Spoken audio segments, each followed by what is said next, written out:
तो चलो आज का टॉपिक स्टार्ट करते हैं। और आज का जो टॉपिक है ये इंग्लिश के बड़े जो टॉपिक्स है उनमें से एक है और इसका नाम है चेंज द नरेशन। ठीक है, इस टॉपिक को अलग अलग नामों से जाना जाता है। ठीक है, इसको चेंज द स्पीच भी कहते हैं,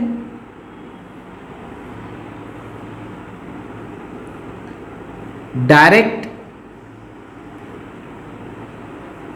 इनडायरेक्ट नरेशन भी कहते हैं,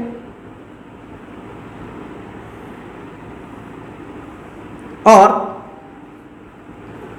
डायरेक्ट इनडायरेक्ट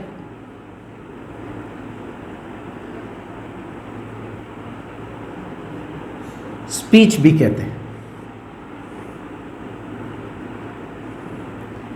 इतने सारे नामों से ये जाना जाता है। इतना समझ में आया आपको? इसके अलग अलग नाम हैं। ठीक है, इस टॉपिक के अलग अलग नाम हैं। तो चेंज द नरेशन, हाँ, change the speech, direct indirect narration, direct indirect speech. तो ऐसे अलग अलग ये 4 नामों से जाना जाता है, लेकिन इसमें सबसे फेमस जो नाम है वो होता है चेंज द नरेशन। तो देखो, चेंज द नरेशन क्या होता है ये हमको समझना बहुत ज़रूरी है। तो सबसे पहले देखो, चेंज द नरेशन को समझने के लिए सबसे पहले आप लोग ये समझ लो, ये लिख लो इसमें, in this topic there are main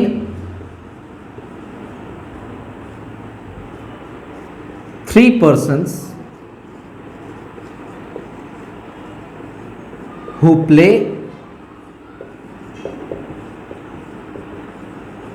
different roles। इस टॉपिक में 3 लोग होते हैं।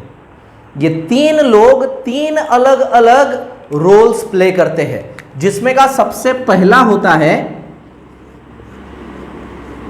Speaker.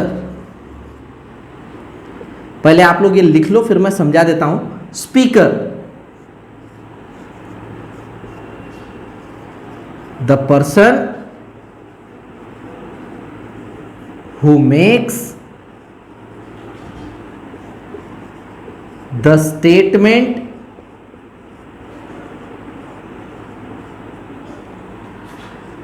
to the reporter to be finally delivered to the third person। तो देखो, स्पीकर क्या होता है, रिपोर्टर क्या होता है, थर्ड पर्सन क्या होता है, ये हम बाद में देख लेते हैं। पहले आप लोग सिर्फ इसको पहले लिख लो, फिर मैं समझा देता हूं आपको। ठीक है,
पहले ये लिख लो आप लोग, फिर मैं वन बाय वन इसको समझा कर देता हूं।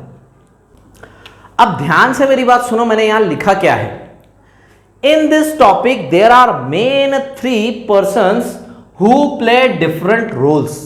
इस टॉपिक में ना 3 इंपॉर्टेंट पीपल होते हैं, 3 इंपॉर्टेंट पर्संस होते हैं जो बहुत ही इंपॉर्टेंट और डिफरेंट रोल प्ले करते हैं, जिसमें से सबसे पहला होता है स्पीकर, दूसरा होता है रिपोर्टर और तीसरा होता है थर्ड पर्सन। अब देखो इस टॉपिक में होता क्या है, सबसे पहले तो आप लोग ये समझ लो कि इस टॉपिक में होता क्या है।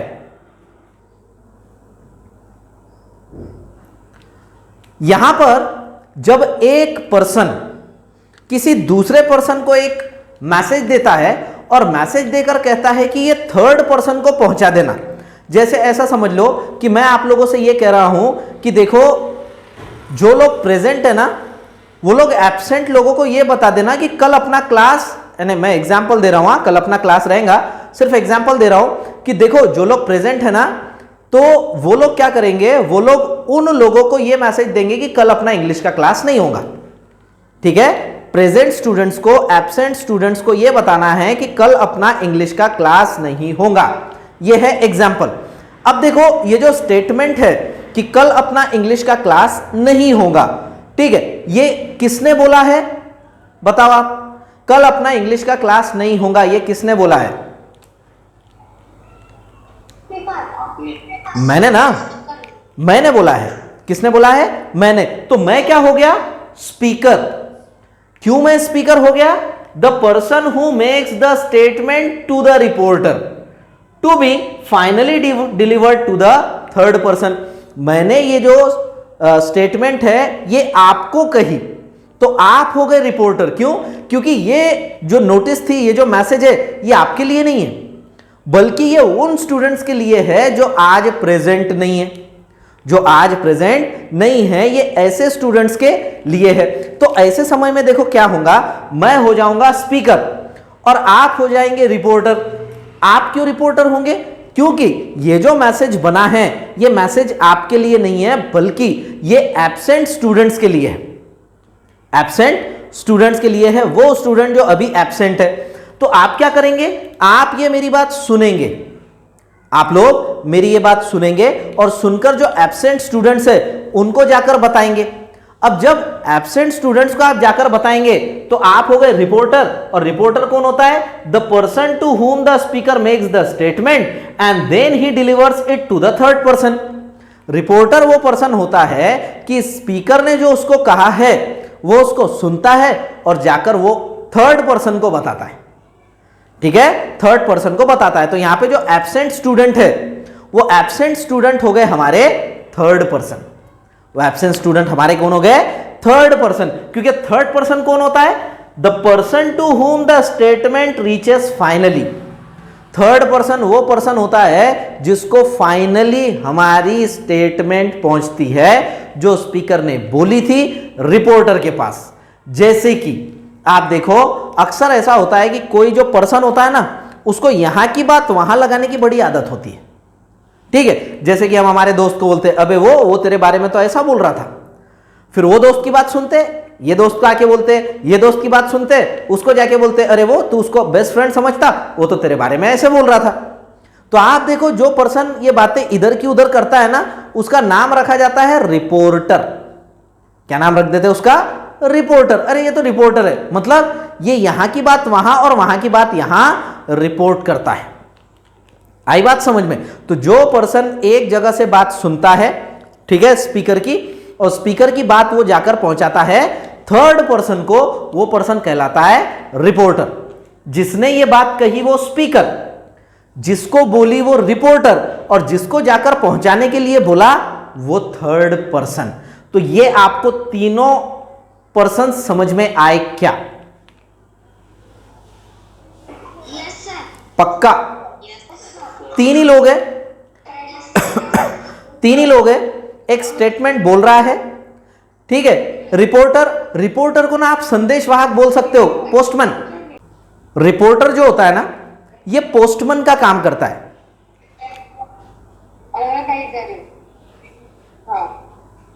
ये पोस्टमैन का काम करता है। जो रिपोर्टर होता है ना, वो पोस्टमैन का काम करता है। यानी जैसे पोस्टमैन ना एक लेटर यहां से वहां पहुंचाता है, ठीक है, वैसे ही ये रिपोर्टर जो है वो पोस्टमैन का काम करता है, ये एक जगह की बात दूसरी जगह पहुंचाता है, ठीक है। स्पीकर जिसने बात बोली, रिपोर्टर जिसने बात सुनी और थर्ड पर्सन को जाकर बताई, थर्ड पर्सन जिसको फाइनली वो बात पता चली, वो हो गया थर्ड पर्सन। तो देखो यहां तक आप लोगों को अच्छे से समझ में आया क्या? चलो तो आगे बढ़ते हैं। अब देखो ध्यान दो सब लोग इधर, इसके आगे आपको लिखना है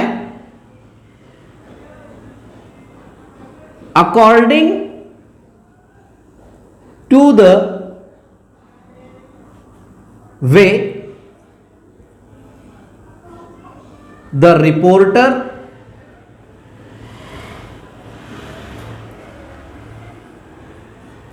reports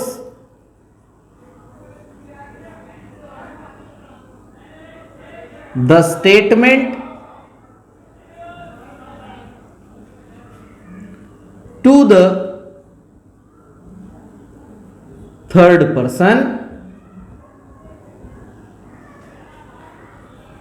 there are two types of narration oblique speech. According to the way the reporter reports the statement to the third person, there are two types of narration or speech. अब देखो एक मिनट मैं ये rough कर लूं।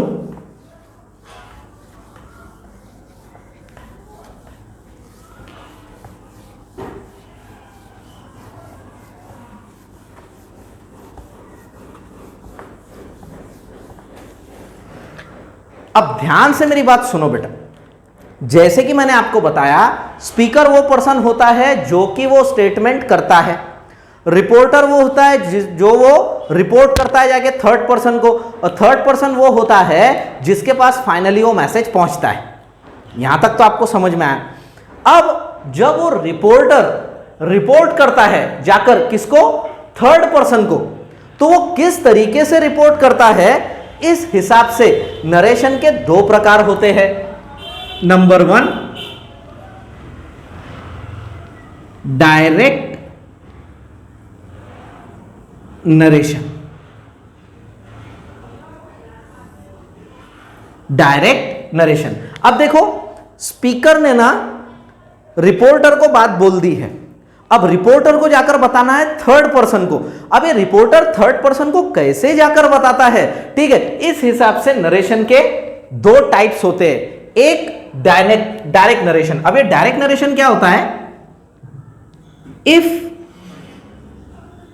The reporter uses exact words of the speaker while reporting the statement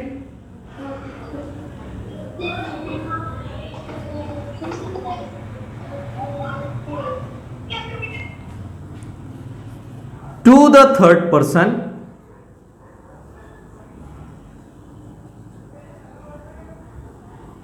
then it is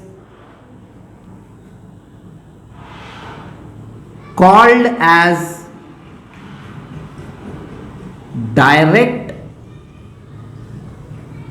narration or direct speech. अब ध्यान से पहले इधर सुन लो, बाद में लिख लेना, ठीक है, कि जब रिपोर्टर थर्ड पर्सन को जाकर जब वो बात बताता है तो रिपोर्ट करने के दो अलग अलग वेज होते हैं। एक वे होता है डायरेक्ट नरेशन। अब ये डायरेक्ट नरेशन क्या होता है कि जब रिपोर्टर थर्ड पर्सन को रिपोर्ट करते समय स्पीकर के एग्जैक्ट वर्ड्स यूज करता है विदाउट मेकिंग एनी चेंज। एक भी चेंज नहीं करता, बिल्कुल वैसे के वैसे ही वर्ड अगर जाकर रिपोर्ट करता है तो वो कहलाता है डायरेक्ट नरेशन या फिर डायरेक्ट स्पीच। क्या कहता है, क्या कहलाता है? डायरेक्ट नरेशन या डायरेक्ट स्पीच। लेकिन कब? जब रिपोर्टर स्पीकर के एग्जैक्ट शब्द जाकर बोले। जैसे मैंने आप लोगों को एग्जांपल दिया कि जो स्टूडेंट्स प्रेजेंट है वो जो स्टूडेंट्स एब्सेंट है उनको बताएंगे कि कल इंग्लिश का क्लास नहीं होगा। ठीक है, अब देखो ऐसा समझ लो कि कोई ऐसा एब्सेंट स्टूडेंट है जो आपके पहचान का है। आप क्या करेंगे? आप उसको जाकर ये रिपोर्ट करेंगे। तो रिपोर्ट अगर आप ऐसा करते हैं, कल हमारा क्लास नहीं होगा, कल हमारा क्लास नहीं होगा, अगर आप ये मेरे एग्जैक्ट वर्ड जाकर बोलते हैं, ठीक है, तो एग्जैक्ट वर्ड बोलने की वजह से ये हो जाएगा डायरेक्ट नरेशन। ये क्या हो जाएगा? Direct narration. इसके आगे लिखना है यहां पे, it always contains inverted commas. इसमें हमेशा इन्वर्टेड कॉमास आते हैं। इन्वर्टेड कॉमास मतलब ये इन्वर्टेड कॉमास इसमें आते हैं। अगर आपको किसी सेंटेंस में इन्वर्टेड कॉमास दिखाई दे, समझ जाओ वो सेंटेंस डायरेक्ट स्पीच में है। अब दूसरा तरीका, ठीक है, रिपोर्टर का देखो, इनडायरेक्ट नरेशन। Indirect narration. अब देखो इनडायरेक्ट नरेशन क्या होता है? If the reporter makes some convenient changes in the statement while reporting it to the third person, then it is called as indirect narration or indirect speech. और अगर, पहले ध्यान दो बाद में लिखना, और अगर if the reporter makes some convenient changes. Convenient का मतलब होता है मराठी में इसको कहते हैं सोयस्कर, मतलब जिससे हमको सुविधा हो जाती है, सुविधाजनक, ठीक है, समझने में आसान, ठीक है। अगर वो ऐसे कुछ चेंजेस करता है उस स्टेटमेंट में, जब वो थर्ड पर्सन को बताता है तो कुछ उसमें चेंजेस कर देता है ताकि थर्ड पर्सन उस स्टेटमेंट को और अच्छे से समझ सके, तो तब होता है इनडायरेक्ट नरेशन या इनडायरेक्ट स्पीच। और इसमें कभी भी ना इन्वर्टेड कॉमास नहीं होते हैं। It never contains inverted commas. It never contains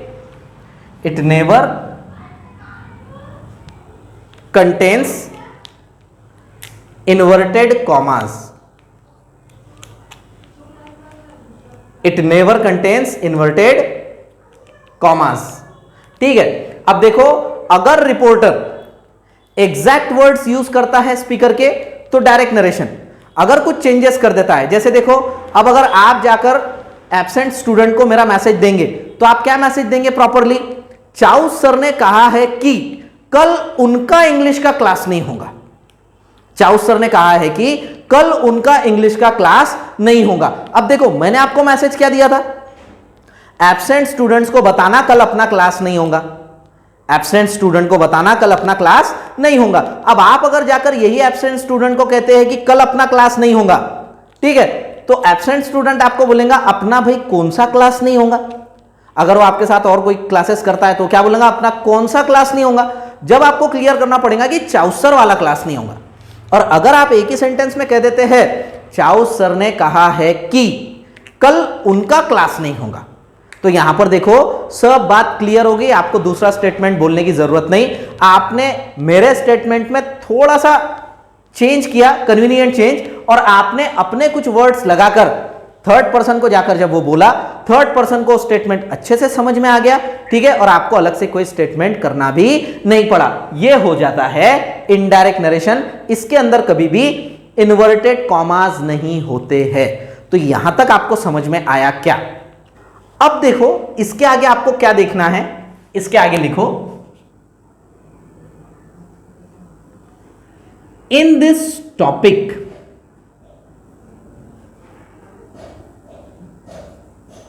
there are two parts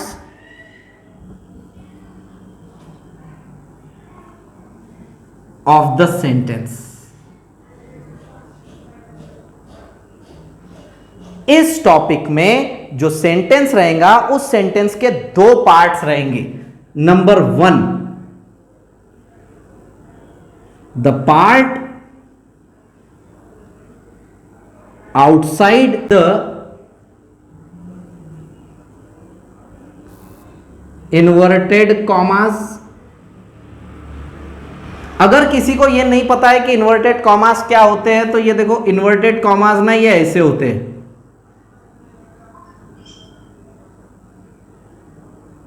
कुछ इस तरीके से, और इसके बीच में कुछ लिखा होता है। तो इस सेंटेंस में ना दो पार्ट होते हैं, एक पार्ट यहां होता है इन्वर्टेड कॉमा के बाहर और एक होता है इन्वर्टेड कॉमा के अंदर। आई बात समझ में? तो हम लोग आगे एग्जाम्पल में देखेंगे।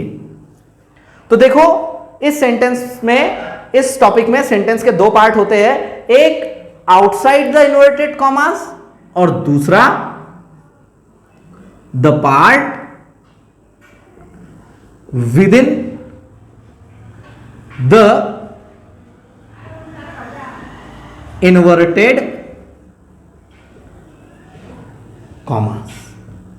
एक पार्ट इन्वर्टेड कॉमा के बाहर और एक पार्ट इन्वर्टेड कॉमा के अंदर, ठीक है, एक पार्ट इन्वर्टेड कॉमा के बाहर और एक पार्ट इन्वर्टेड कॉमा के अंदर, ठीक है। ये दो पार्ट्स इस टॉपिक में सेंटेंस के होते हैं। अब देखो अभी तक हमने जितना ग्रामर देखा, मैंने आपको क्या बताया कि पार्ट्स ऑफ स्पीच में से सबसे इंपॉर्टेंट कौन सा वर्ड रहा, टेंस में, वॉइस में सबसे इंपॉर्टेंट कौन सा शब्द था, बताओ तो जल्दी, जल्दी बताओ, कौन से वर्ड पर पूरा construction? Yes, very good, verb. यहां पर ना हम लोग वर्ब का एक नया टाइप देखने वाले हैं। आप लोग हेडिंग डालना,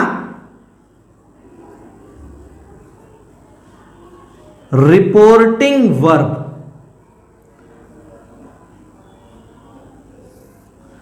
रिपोर्टिंग वर्ब। अब ये रिपोर्टिंग वर्ब क्या होता है, तो लिखो the verb outside the inverted commas is called as reporting verb. It is related with the action of speaking and it is the most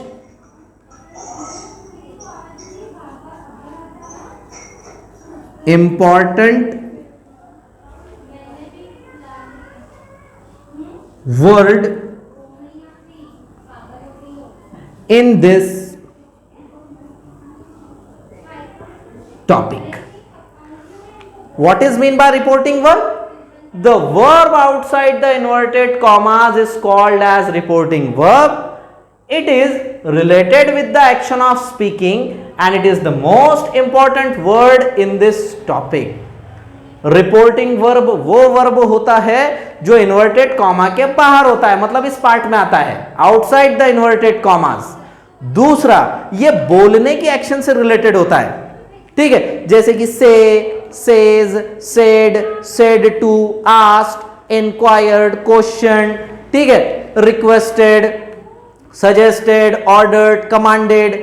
ये बोलने के जो वर्ड्स होते हैं ना, जिसका मतलब होता है बोलना, उससे ये रिलेटेड होते हैं, सेंटेंस में इन्वर्टेड कॉमा के बाहर आते हैं, ठीक है। और सबसे इंपॉर्टेंट बात कि ये इस टॉपिक का सबसे इंपॉर्टेंट वर्ड होता है, ये इस टॉपिक का सबसे इंपॉर्टेंट वर्ड होता है। यहां तक आपको समझा क्या? Very good, I am proud of you. Yes, any questions? No questions? Very good. चलो तो बढ़ते हैं आगे, ठीक है, यहां तक लिखकर हो गया सबका? चलो very good.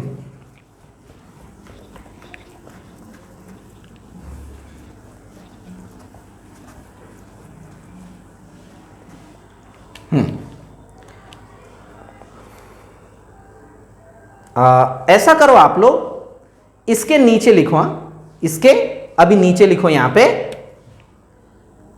If the reporting verb is in present tense, then the tense of the part within inverted commas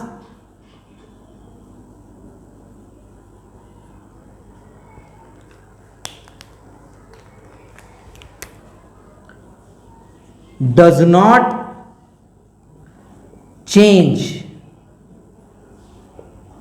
but if the reporting verb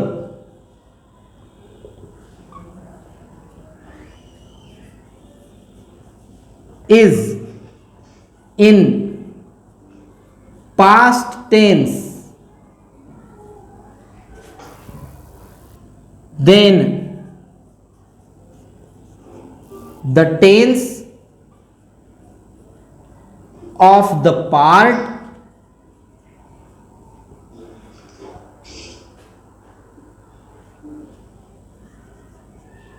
within inverted commas, देखिए इधर लिख रहा हूं ऊपर, ये कॉमास के बाद का आपको इधर लिखना है, चेंजेस एज अंडर। ध्यान से मेरी बात सुनो,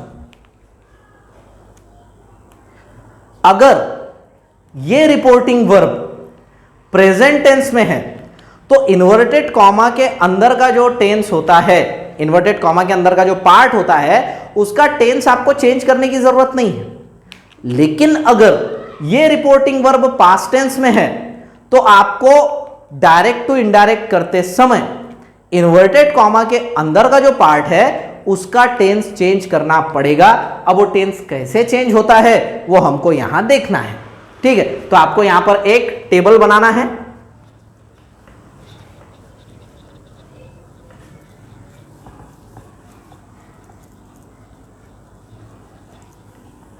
यहां पर आपको एक टेबल बनाना है। 2 कॉलम्स का, ठीक है, 2 कॉलम्स का एक टेबल होगा यहां पे, ठीक है। एक इधर लिखना है आपको एक्टिव, सॉरी एक इधर लिखना है आपको डायरेक्ट नरेशन,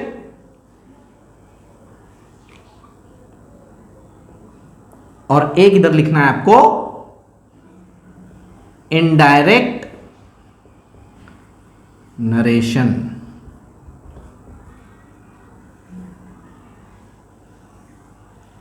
अब देखो, अगर आपका रिपोर्टिंग वर्ब पास्ट टेंस में है, ठीक है, और अगर इन्वर्टेड कॉमा के अंदर का जो पार्ट है उसका टेंस अगर सिंपल प्रेजेंट टेंस है तो यह हो जाता है सिंपल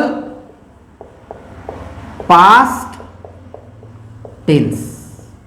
ये हम जब एग्जाम्पल लेंगे ना तब आपको अच्छे से समझ में आएगा, जब एग्जाम्पल लेंगे तब आपको अच्छे से समझ में आएगा, ठीक है। ध्यान से मेरी बात सुनो, मैं क्या कह रहा हूं आपको, मैं कह रहा हूं कि अगर डायरेक्ट टू इनडायरेक्ट नरेशन करते समय अगर आपका रिपोर्टिंग वर्ब प्रेजेंट टेंस में है तो आपको इन्वर्टेड कॉमा के अंदर जो पार्ट है उसका टेंस चेंज करने की जरूरत नहीं है।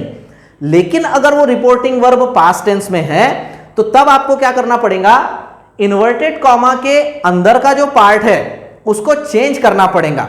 अब अगर रिपोर्टिंग वर्ब पास्ट टेंस में है और इन्वर्टेड कॉमा के अंदर का पार्ट सिंपल प्रेजेंट टेंस में है तो वो हो जाएगा सिंपल पास्ट टेंस में। अगर वो पार्ट पास्ट कंटिन्यूअस टेंस में है, प्रेजेंट कंटिन्यूअस टेंस में है तो वो हो जाएगा पास्ट कंटिन्यूअस टेंस, ठीक है। अगर वो पार्ट प्रेजेंट परफेक्ट टेंस में है तो वो हो जाएगा पास्ट परफेक्ट टेंस में। और अगर वो सिंपल पास्ट में है तो भी हो जाएगा वो पास्ट परफेक्ट टेंस में। यहां तक आपको लिख लेना है, ठीक है। ये आप टेबल लिखकर रख लो, इसको हम लोग कल अगली क्लास में इसको कंटिन्यू करेंगे और इस टेबल को मैं आपको समझा कर दूंगा, ठीक है। इसी के साथ साथ हम लोग देखेंगे कि और कौन कौन से ऐसे वर्ड्स हैं जिसमें चेंजेस आते हैं, ठीक है। और फिर पूरा जब हमारा इंट्रोडक्शन कंप्लीट हो जाएगा उसके बाद हम लोग sentence wise change the narration देखेंगे। तो यहां तक आप लोगों का लिखकर हो गया। सो स्टूडेंट्स, ये था हमारा चेंज द नरेशन, उसका हम लोगों ने आज इंट्रोडक्शन देखा। इंट्रोडक्शन भी इनकम्प्लीट रहा। आने वाले वीडियो में हम लोग इंट्रोडक्शन जो बचा हुआ है पार्ट 2 उसको देखेंगे और उसके बाद सेंटेंस वाइज हम लोग देखेंगे कि चेंज द नरेशन कैसे किया जाता है। ओके, सो हमारे साथ बने रहिए, ठीक है। तब तक के लिए have a nice day, thank you.